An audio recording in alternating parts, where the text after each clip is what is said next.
Hi friends!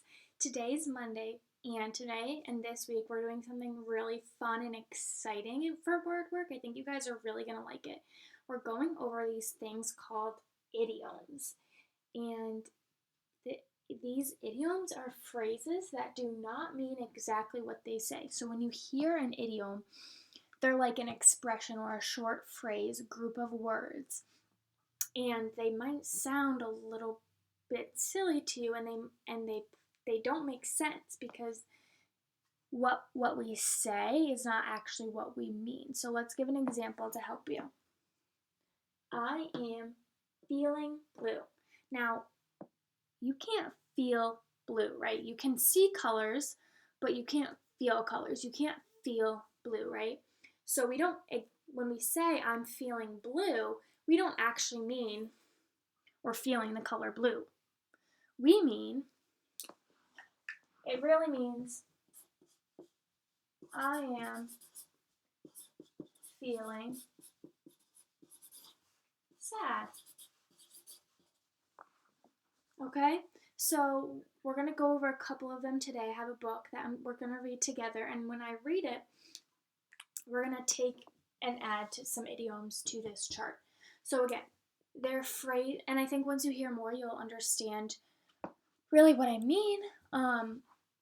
But I'm going to read this book to you, and I'm going to read half of it today and half of it tomorrow.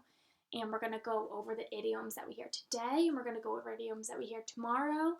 And later in the week, you're actually going to draw your own. So it's going to be a really fun week, okay? So this book is called My Teacher Likes to Say.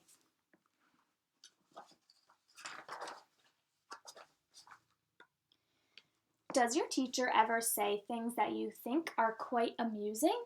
My teacher says some funny things like, the squeaky wheel gets the oil, don't beat around the bush, and a watched pot never boils.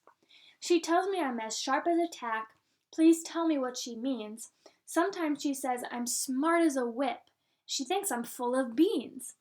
She often says the apple doesn't fall too far from the tree, but I have no idea what it has to do with me. My teacher doesn't know this, but I have a small confession. I love the things my teacher says, every sweet, odd expression. So let's pause because I want to go over one that I heard. And I want to know if you guys have ever heard this too. A watched pot never boils. I want you to think, I know you can't tell me because this is a video, but I want you to think of what does this idiom mean, right? We know that if we sat next to a pot that was boiling and we watched it, eventually the water would boil. You'd be able to add your pasta or your vegetables or whatever you're cooking. But this is an expression or a phrase, and this phrase means, I just want an exact example of what it means, or the exact.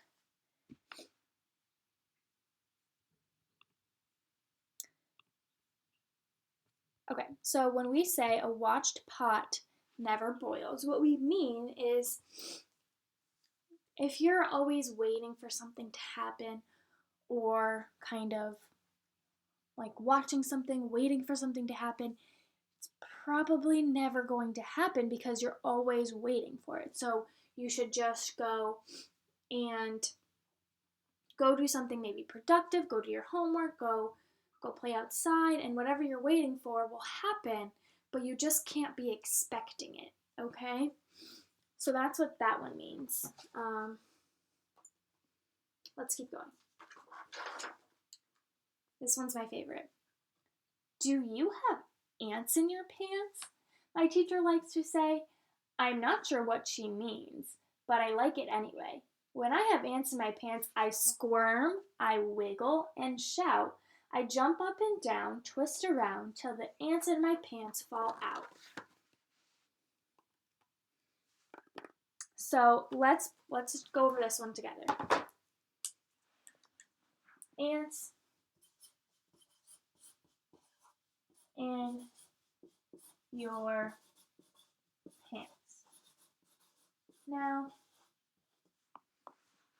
ants in your pants. I'm sure these students didn't actually have ants in their pants, right? But if you've ever heard someone say it to you, picture what it would be like to have ants in your pants. Now, would it be comfortable? Would you be able to just sit still and relax? Or would you be like these students? He said, when I have ants in my pants, I squirm, wiggle, and shout. So, when we hear this idiom, this expression, ants in your pants, what we mean, or what the English language means when we say this is like, you're moving around a lot. I'm going to write moving around.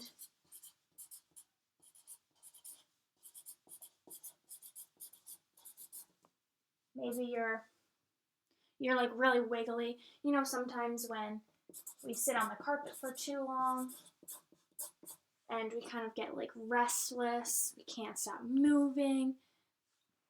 I'm going to write the word fidget.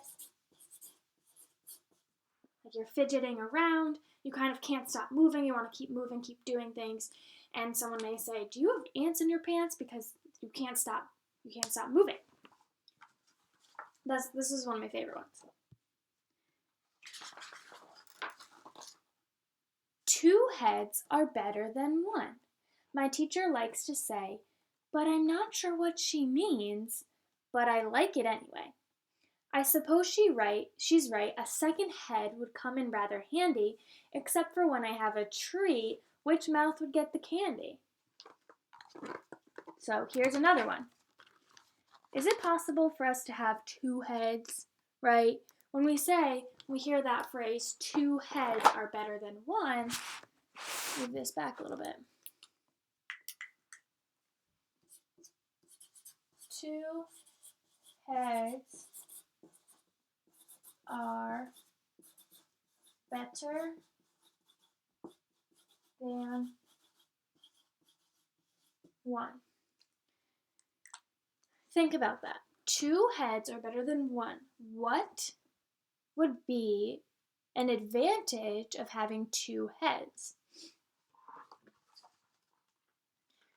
My teacher always says two heads are better than one. How would having a second head help you? Just think to yourself. If you have two heads, you'd have more eyes, more ears, more noses, two mouths, but you would also have what? Two brains. So when we say two heads are better than one, we're talking, okay, working together, maybe with a classmate or with a group, is better than just working alone, because you get your ideas and you can listen to other people's ideas and you can come up with your own ideas together. So working together is better than just working alone. Thinking about things together, I'm going to say brainstorming together.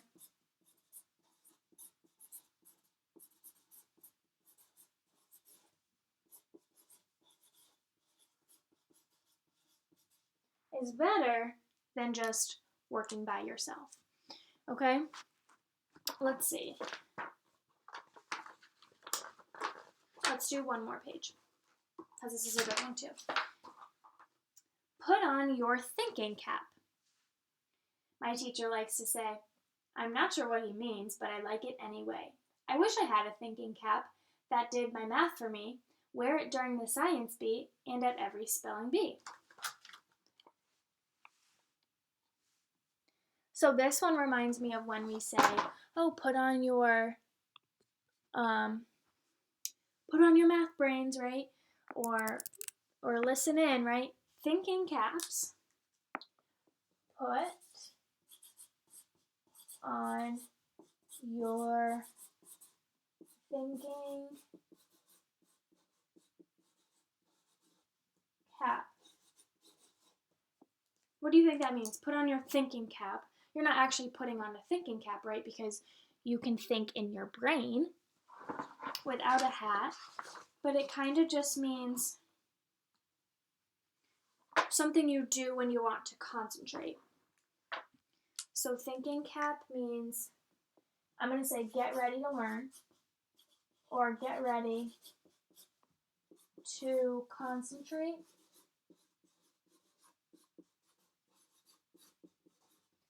And focus.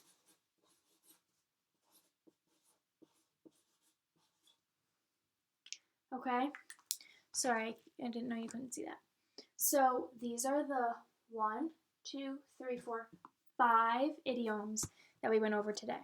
I'm feeling blue means I'm feeling sad.